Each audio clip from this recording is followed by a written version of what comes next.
You will bring Captain Solo and the Wookiee to me. Don't make me destroy you.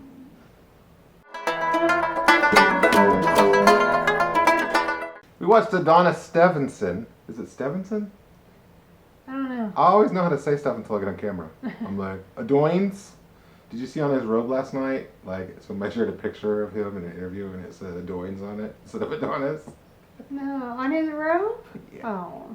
Adonis. It wasn't, I don't think, in his, I don't know. I don't think it was the fight robe. I think it was like, Just some like other him talking. like robe? Adonis. Anyway, Adonis Stevenson, the lineal, I think. Yeah, lineal. Let's say lineal. Light heavyweight champion of the world. Fought to a 12-round draw against Badu Jack.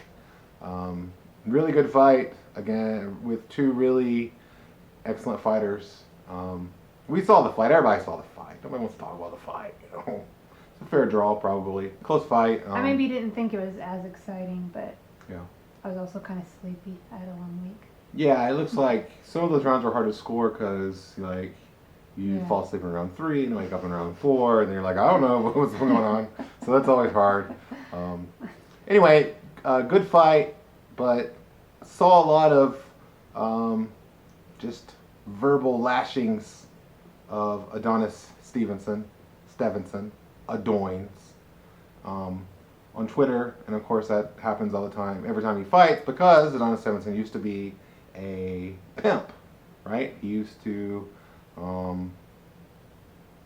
pimp out the ladies of the night, and you know, was violent to women, obviously, and more than just. Yeah, this isn't like some caricature of a pimp with like colorful clothing on, who, you know, is just helping women. He was make some money, knocking you know? some bitches out and stuff. Yeah, usually pimps are involved in like seedy and evil, violent behavior. There's we don't like that.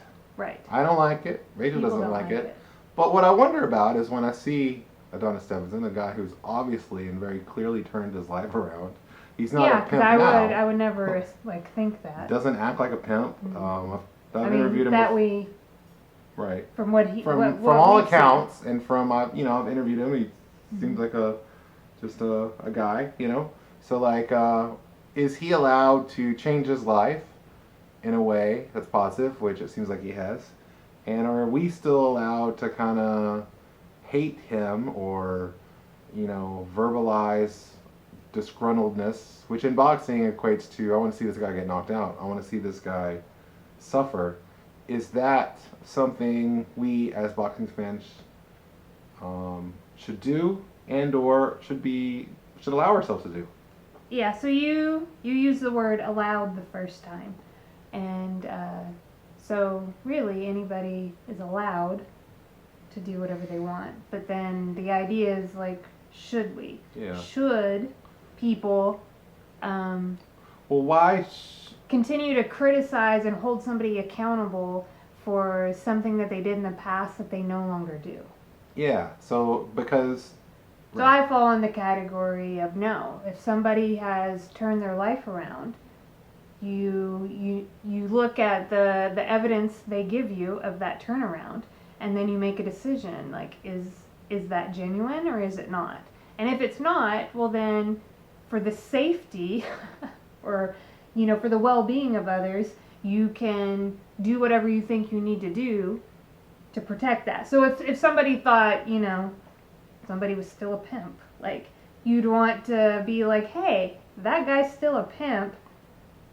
We shouldn't allow this, like, we shouldn't support that. Or like Adrian Adrian Broner's an example. He's not a pimp, but he acts like an ass, and he says things that are, I mean, he says racist things, and like he says just like he just acts in a way where you could say, if I wanted to, I could say, you know what, I don't want to support Adrian Broner because of these actions, which I find deplorable, right? And that's fine, like that's fair, but do we do that to Adonis Stevenson?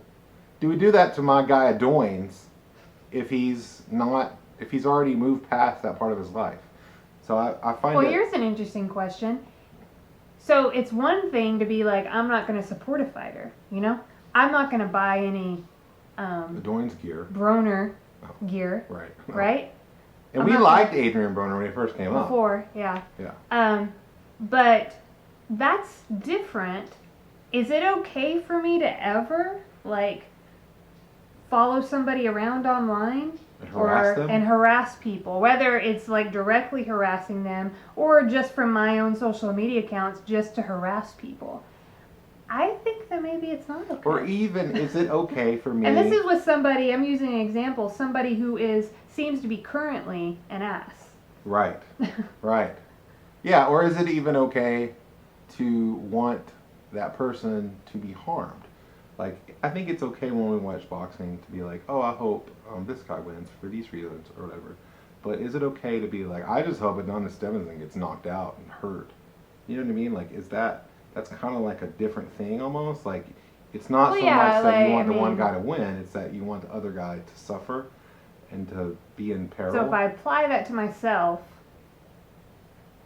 it was really, I enjoyed watching Adrian Broner lose to Maidana. Yeah, I did too. And What we use does the that say word about us? like comeuppance.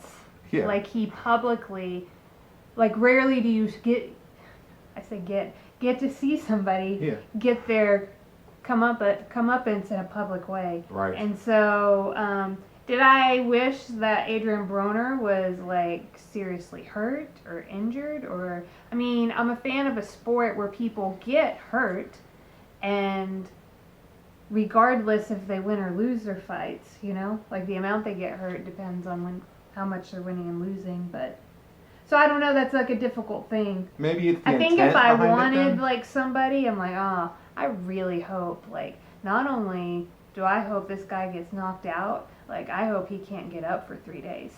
Well then, I Yeah. think maybe I need to take like a look at And myself. I've had all those thoughts and feelings about various fighters throughout the years.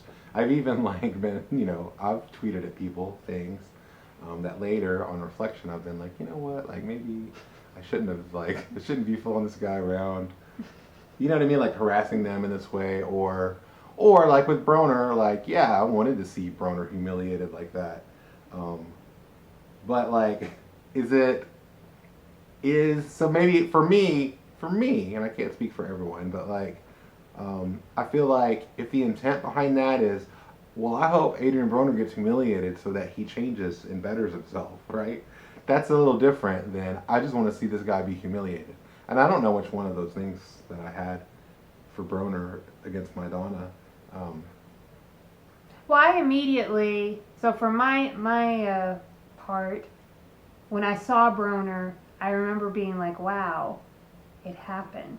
Like, I saw, like, he was such a jerk and so, like, what is that word, pompous or Yeah. full of himself. When we were And standing then, but when he left after the fight was the over, ring, and he was coming through the back we were there, standing. We happened to be standing standing back there, and like you got a really great picture. I felt bad. I did for too. him. When I see that picture, I still feel like, oh, like poor guy. Like I'm feel like, I his wish empathy. it didn't have to happen this way, Broner.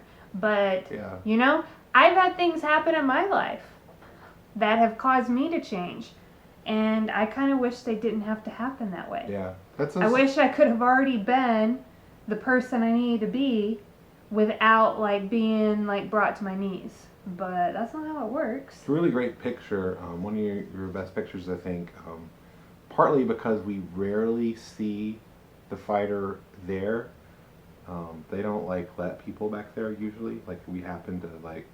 Yeah, it was just because of a It weird was like a setup at weird- that fight where you had to keep going backstage to get like quotes and pictures. Yeah, well, I was the Um, only person they would let go back and forth because of Boxing Ah. Channel and because Al Bernstein worked for Boxing Channel at the time. Right, so they, So, like- they specifically needed some kind of video, and so that's the only reason why we were allowed back there. Yeah.